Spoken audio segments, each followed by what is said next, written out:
भाजपा के वरिष्ठ नेता और पूर्व गृह मंत्री ननकीराम कंवर अपने बयानों को लेकर अक्सर सुर्खियों में रहते हैं। एक बार फिर उन्होंने केंद्र को पत्र लिखते हुए बड़ा आरोप लगाया है। मीडिया से चर्चा के दौरान कंवर ने रेत तस्करी को लेकर बड़ा खुलासा किया और दावा किया कि इस अवैध कारोबार में भाजपा नेताओं के साथ बड़े अधिकारी भी शामिल हैं। कंवर ने कोरबा कलेक्टर अजीत वसंत को तत्काल हटाने की मांग की है। उनका आरोप है कि कलेक्टर ने डीएमएफ फंड से अपनी पत्नी के भुगतान करवाए हैं। कंवर ने वसंत को हिटलर जैसा प्रशासक करार दिया। यही नहीं, उन्होंने पूर्व सीएम रमन सिंह पर भी आरोप लगाया कि चुनाव के दौरान उन्हें हराने के लिए इस क्षेत्र में पैसों का इस्तेमाल किया गया। कांग्रेस सरकार के समय हुए कोयला, शराब, डीएमएफ, महादेव सट्टा ऐप और जल जीवन मिशन घोटाले की भी उन्होंने याद दिलाए और इन सब की जांच की मांग की। कंवर का साफ कहना है कि यदि उनकी मांगें पूरी नहीं की गई तो वे सड़कों पर उतरकर धरना देंगे। यहाँ सबसे बड़े अधिकारी जांच करने आए थे, चाहे वो महादेव घोटाला हो, चाहे क्या बोलते हैं कोयला घोटाला हो, सब में तो जांच किए जी, सब में जेल भेजे। अरे रानू साहू जैसे कलेक्टर मुझको यहाँ तक बोलती थी मैं पिताजी जैसे मानती हूँ। मैं क्या भैया, मैं इतना बड़ा आदमी नहीं हूँ। आप जो काम करते हो उसको मत करो, सीधा सीधा बात। मतलब गलत करती थी कि मैंने पकड़ लिया, तब तो जेल भेजे ना। ये पूरा दर्द आदिवासी नेता का। हाँ क्या जी, ये जो आप जो भी बोल रहे हैं ये पूरा दर्द आपकी शिकायत पर कार्रवाई नहीं होना एक बड़े आदिवासी नेता की। अब वो मुझसे मत पूछिए क्या बोलते हैं, आप ये बोलते सब में कार्रवाई हुआ, प्रधानमंत्री से पूछिए ना, इसमें क्यों नहीं हो रहा है इस कलेक्टर के विरुद्ध में। क्या आप लिखेंगे उतना काफी है भाई, पूछने की जरूरत नहीं है। 4000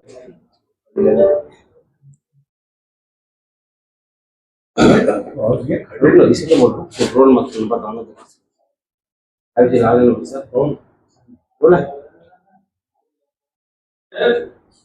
सब दूर जी। आपने मुख्यमंत्री को पत्र लिखा है जिसमें कलेक्टर को हटाने की बात कही है, क्या है पूरा मामला? देखिए, ये जब से कलेक्टर आया है एक समस्या हुआ था आपके इधर, कौन सा गांव में भूल रहा हूँ, ये है अपन उत्तर में जाते हैं ना, मेरे क्षेत्र है। हाँ, उस गांव में गया था और वहाँ कोई रेत की समस्या था और महिलाओं को परेशान भी किया था कलेक्टर ने और बुलाया भी था। तो वो समस्या मेरे सामने आया तो मैं कलेक्टर से मिलने गया, तो वहाँ महिला भी साथ में गई थी और 2-4 लड़के भी गए थे। तो कलेक्टर का कहना था, ये शुरू की बात है, कहना था कि आप आदमियों को क्यों लाते हो। तो कहा जिसकी समस्या है उसको लाने से क्या तकलीफ है, जो लोग आए हैं उनके विरुद्ध में कार्रवाई हो रही है।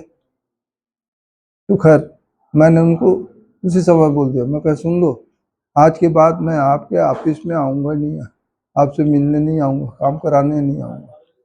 उसके बाद में कनकी में महीना दिन के आसपास ही हुआ उस घटना से। कनकी में एक हमारा कार्यकर्ता है और गांव का गौटिया भी है, उसके बेजा कब्जा चला दिया और तोड़ना शुरू करवा दिया। मैं गया था वहाँ क्योंकि मुझको मालूम होता कि भाई बेजा कब्जा है ही नहीं है। अरे उनके पास तो इतनी ज़मीन है, गौटिया थे पहले। तो मैं गया तो सचमुच में तोड़ना शुरू करवाए थे। तहसीलदार था, मैं कहा सुनो तहसीलदार साहब, ये बेजा कब्जा नहीं किया है, नहीं तो पटवारी से पूछ लीजिए आप, पटवारी लिख करके भी दिया है।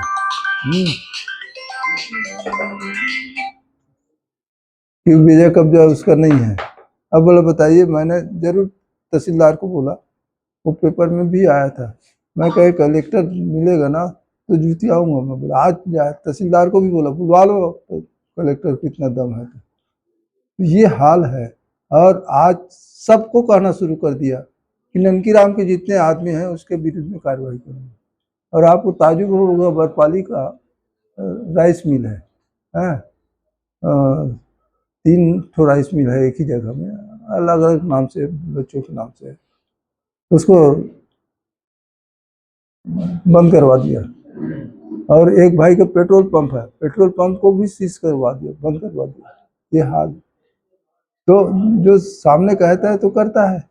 अब हम भी देखेंगे तो जो बोले हैं उसको करके दिखा देंगे, ज्यादा होगा तो ये हाल है। बाबूजी, आपने जो पत्र लिखा है उसमें किन बातों को लिखा और क्या करेंगे आप कलेक्टर के लिए? नहीं, धरना में देंगे, राजनीतिक कार्यवाही हम करेंगे कोई। हाँ, अभी जैसे बोला था ना, वो उस काम से कम नहीं करेंगे भाई। इतना तो है, पूरा प्रदेश में कम से कम नाम तो है ननकीराम का, तो गलत अपने से नहीं कर पाएंगे, ऐसा लगता है। आप कलेक्टर के विरुद्ध कब से स्ट्राइक पे बैठेंगे और कहाँ पर बैठेंगे? क्या जिला प्रशासन नहीं, अभी जैसे मेरा नवरात्रि चल रहा है तो अब 3 दिन का मोहलत अपन दिए हैं, तो 3 दिन तो नवरात्रि में निकल जाएगा। 3 दिन के बाद मतलब नवरात्रि निकल जाए, उसके बाद फिर तारीख दे देंगे। हाँ जी, शिकायत क्या शिकायत उसके विरुद्ध में? अब आपको पता नहीं, पूछ रहे हैं आप, ये तो पता लगाइए अपनी पत्नी को कहाँ से तनख्वाह दिलाता है, हाँ? और डॉक्टरी नहीं करती वो, एक भी दिन एक इलाज नहीं किया है, और तनख्वाह कहाँ से? खनिज न्यास से पैसा देगा, उसके बाप का है पैसा। नहीं, इसमें तो जेल जाना चाहिए उसको भाई। और मैं एक चीज बता रहा हूँ, ये पहली बार है इस कलेक्टर के शिकायत पर केंद्र ने वास्तविक में क्या बोलते हैं, जैसे जितने केस में जेल भेजे हैं कलेक्टर को, उसमें नहीं किया। राइस मिल और पेट्रोल पंप में क्या खामियां पाई तो कलेक्टर के द्वारा सील करवाएंगे? अब ये तो मैं कलेक्टर से पूछने थोड़ी जाऊंगा। कुछ तो वजह बताए होंगे राइस मिल पेट्रोल पंप। नहीं, लेकिन वो कोर्ट में गए हैं। क्या लगता है आपके पत्र पे सरकार ध्यान देगी और उस पर कार्रवाई होगी? इतना बड़ा स्टेप क्यों लेता कि मालूम है? ये देखिए, एक बात बता रहा हूँ, 6-7 कलेक्टर को अभी ट्रांसफर हुआ है, उसका क्यों नहीं हुआ? जबकि इसके पहले शिकायत हो चुका था, उसके विरुद्ध में शिकायत हो चुका था। और इतना नहीं मालूम है मुख्यमंत्री को मालूम भी होगा, लेकिन दूसरा मुख्यमंत्री है पहले का, डॉक्टर रमन सिंह, जिसने मुझको हराने के लिए पैसा भी दिया, ये भी तो आप लोगों को बताया था मैं। उसके विरुद्ध में तो कार्रवाई नहीं किया है भाई। ठीक है, मैं पत्र का पत्राचार नहीं किया, लेकिन कहीं ना कहीं मैं बोला तो था कि मुख्यमंत्री मेरे को हरवाया था। और इससे भी स्पष्ट है भाई, कनकी ज्यादा होता था तो मैं बोला था, ननकी के रहते हुए, कब फूड मिनिस्टर था तब बोला था कि ननकी के रहते कनकी नहीं चलेगा। मतलब शिकायतों के बाद भी कार्रवाई न होना, क्या मानते हैं आप? देखिए, मैं तो मानता हूँ जिसने मुझको हराने की कोशिश किया, हाँ ठीक है, उसने ही हरा दिया, ऐसा मैं नहीं मानता भाई। पब्लिक ने वोट नहीं दिया, ठीक है, उसका मान लिया, अब क्यों माना ये अलग बात है।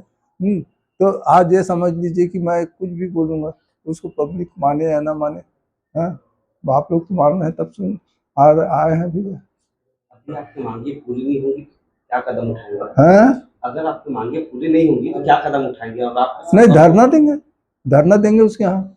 अब उसके बाद तो देखिए, धरना में मैं अकेला तो रहूंगा नहीं, कम से कम 1500 तो लोग रहेंगे। क्या कोरबा कलेक्टर अपने अधिकारों का गलत उपयोग कर रहे हैं? ये बताओ, उसकी मिसेस को तनख्वाह दिला रहा है, कहाँ से दिला रहा है? मालूम है कि नहीं मालूम हो तो मालूम कर लो भैया। और आप लोग कार्रवाई करवाइए, पत्रकार हैं क्या? खनिज न्याज के पैसा तनख्वाह देने के लिए है क्या? और बताओ, कंपनसेशन भी दिया है किसी कलेक्टर ने खनिज न्याज के पैसा कहाँ पुल वगैरह में कहीं दिया है? पता लगाइए थोड़ा सा। ननकीराम कितना गलत बोलता है, कितना गलत है।